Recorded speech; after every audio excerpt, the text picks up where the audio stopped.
जय हिंद दोस्तों, आपका स्वागत है हमारे जीके सेशन में। तो चलिए आज के फर्स्ट क्वेश्चन से स्टार्ट करते हैं। आज का पहला क्वेश्चन है, कैमूर पठार किसके लिए प्रसिद्ध है? कैमूर का पठार है जो किसके लिए प्रसिद्ध है? तांबा के लिए, चूना पत्थर के लिए, लिथियम के लिए, बॉक्साइट के लिए? तो बताएं किसके लिए है? तो कैमूर पठार चूना पत्थर यानी लाइमस्टोन के लिए प्रसिद्ध है। ये कहाँ से आता है कैमूर का पठार? तो विंध्याचल की रेंज से, ठीक है, निकली है। यहीं पे चूना पत्थर के लिए फेमस इसीलिए यहाँ पे चूना पत्थर से रिलेटेड फिर सीमेंट का फैक्ट्री डालमिया नगर डाला गया है, रोहतास जिले में, बिहार के। चलिए अगले क्वेश्चन पे चलते हैं। निम्नलिखित में से कौन सुमेलित नहीं है, बताना है। इसमें से सुमेलित नहीं है। कांवर झील बेगूसराय में है, गोगाविल झील दरभंगा में है, घोर कोटरा झील कटोरा झील राजगीर में, या अनुपम झील कैमूर में? कौन सा सही नहीं है ये बताइए। तो कांवर झील तो बेगूसराय में है, ये तो सही है। यही बिहार का सबसे पहले रामसाइट साइट बना था। फिर गोगाविल झील दरभंगा में, ये गलत है। ये कहाँ है? कटिहार में, ठीक है, गोगाविल झील।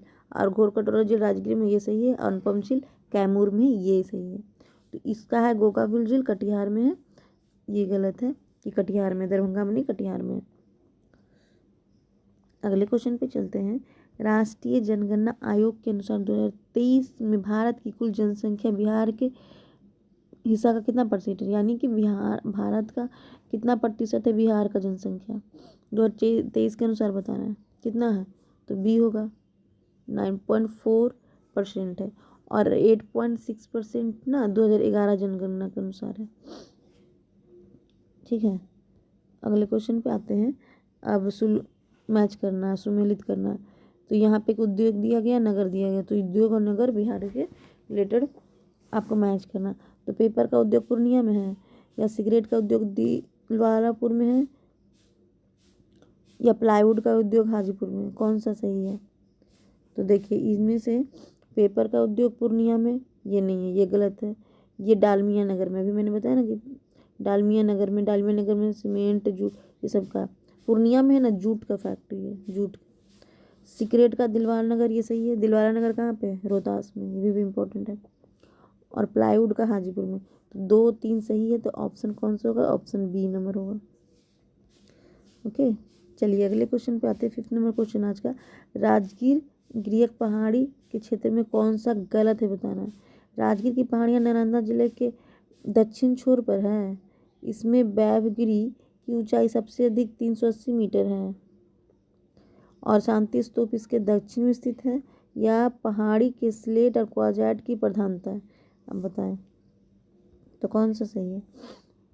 देखिए यहाँ पे ये तो इम्पोर्टेंट है आजकल ना, ये किसके साउथ में, किसके नॉर्थ में, किसके दक्षिण में ज़्यादा पूछा जाता है। तो राजगीर पहाड़ी नालंदा जिले के दक्षिण में है, राजगीर पहाड़ी, ये सही है। फिर इसमें वैभवगिरी की ऊंचाई 380 मीटर, ये भी सही है। तो शांति स्तूप इसके दक्षिण में नहीं, पूरब में है राजगीर के, ठीक है। तो ऑप्शन सी गलत है। और पहाड़ी सिलेट और क्वार्ट्ज के लिए बहुत इम्पोर्टेंट, मतलब बहुत ही इम्पोर्टेंट है।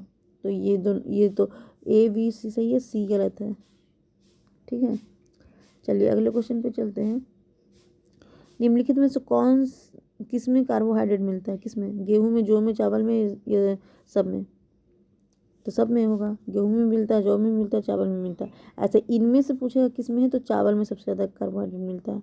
इनमें से सब मोस्ट पूछेगा तो सबसे ज़्यादा मोस्ट इसमें सबसे ज़्यादा मिलता है चावल में, लेकिन सब में से पाया जाता है। ऐसे इसके बाद बाजरा में, गेहूं में, शुगर में, ये सब। अगला, सेलेनाइट स्टील एक मिश्र धातु है। स्टेनलेस स्टील एक मिश्र धातु है। तो इसमें किस चीज़ का मिश्रण धातु है? लोहा निकेल का, लोहा क्रोमियम का, लोहा तांबा क्रोमियम का, या लोहा जस्ता का? किसका है? Stainless steel. तो स्टेनलेस स्टील किसका रहता है? देखिए लोहा तो रहता है, बाकी क्रोमियम रहता है, क्रोमियम, ठीक है। क्रोमियम अपना 10.5% रहेगा ही रहेगा, तभी स्टेनलेस स्टील है।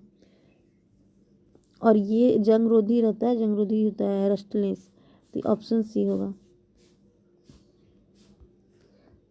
अगला क्वेश्चन 8वां नंबर क्वेश्चन है। एक हाइड्रोकार्बन जिसमें कार्बन के 2 परमाणु द्वंद्व द्वारा जुड़े होते हो क्या कहलाता है? अल्केन, अल्काइन, या अल्केन, अल्कीन, या अल्काइन? या आयनिक बांध, तो कौन है? तो सबसे बहुत इजी क्वेश्चन है। अल्कीन कहलाता है, डबल डबल बॉन्ड रहता है अल्कीन में, अल्केन में सिंगल बॉन्ड होता है, अल्काइन में सी ट्रिपल बॉन्ड होता है। अगले क्वेश्चन 9 नंबर क्वेश्चन पे, टेफ्लॉन निम्नलिखित में एक किस एकलक का बहुलक है? बहुलक मतलब पता है ना, पॉलीमर। किसका पॉलीमर है टेफ्लॉन? तो किसका है? टेट्राफ्लोरोथिलीन का, या विनाइल क्लोराइड का, या क्लोरोप्रिपिन का, या एसिटिलीन डाइक्लोराइड का? किसका है? टाइक्लोन टाइफ्लॉन। तो किसका है? टेट्राफ्लोरिन इथिलीन का। ठीक है, इसको TFE भी बोलते हैं।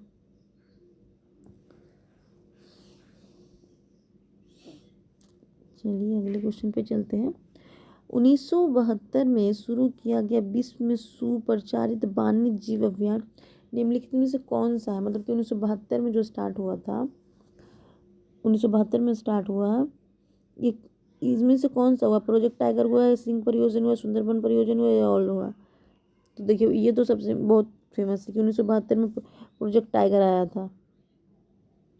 ठीक है ना, प्रोजेक्ट टाइगर आया था क्योंकि उस टाइम टाइगर की संख्या बहुत कम थी। तो लेकिन अभी टाइगर की संख्या कितना है बताइए? 55 है। ठीक है, सबसे ज़्यादा कहाँ पे है? तो 55वां टाइगर रिजर्व हमारा बना है धौलावीर में, करौली राजस्थान। अगले क्वेश्चन पे आते हैं। आर्किड में अपनी पहाड़ी यात्रा के अंत में सिंधु नदी अफगानिस्तान किस नदी से मिलती है? मतलब ऑर्किड है, अपनी पहाड़ी यात्रा किया था, तो सिंधु और अफगानिस्तान किस नदी से मिलता है? अम्बू दरिया, काबुल नदी, या हेलमंड नदी, या कोई नहीं? तो ये तो ईजी है, काबुल नदी से। अफगानिस्तान में काबुल नदी होगा, ऐसे भी अफगानिस्तान की राजधानी काबुल है, तो इससे भी याद रह सकता है। चलिए अगले क्वेश्चन पे चलते हैं। गर्मियों के अंत में प्री मानसून वर्षा होती है जो केरल और कर्नाटक के तटीय क्षेत्र में समान रूप से उन्हें जाना जाता है। किस रूप में जाना जाता है? फूलों की बौछार से, या नॉर्वेस्टर से, या आम की बौछार से, या इनमें से सारे में? तो किससे जाना जाता है? देखिए इसका ऑप्शन सी होगा, आम की बौछार से, ऑप्शन सी।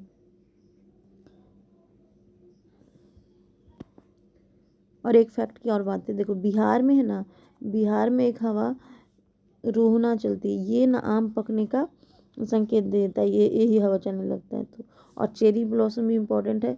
चेरी ब्लॉसम कहाँ चलता है? तो कर्नाटक में, जो कॉफ़ी के लिए बहुत अच्छा है।